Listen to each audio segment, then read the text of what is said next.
அனைவருக்கும் வணக்கம். உளவி ஆர்கனைசேஷன்லேருந்து நான் உங்கள் தினேஷ்குமார். என்னப்பா சாகுபடியே காமிச்சிக்கிருக்க, செடி நடுறதே காமிச்ச, பூ வந்துருச்சுன்னா, பிஞ்சு வந்துருச்சுன்னா, முத்திருச்சுன்னா, எப்போத்தையா அறுவடை காமிப்ப வாங்க. எப்படி அறுவடை பண்ணுறது அப்படின்னா, ஒரு செடியில் இது போல் மெச்சூர்டு ஒரு பழம் பழுத்துரும்.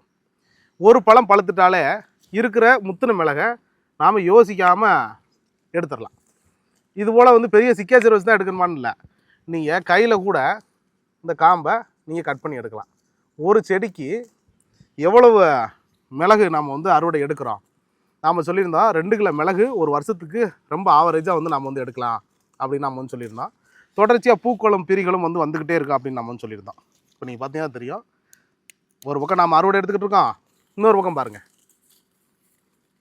இன்னொரு பக்கம் அடுத்த மணி வந்து வந்துருச்சு, இன்னொரு பக்கம் அடுத்த பால் பூ வந்து வந்துருச்சு.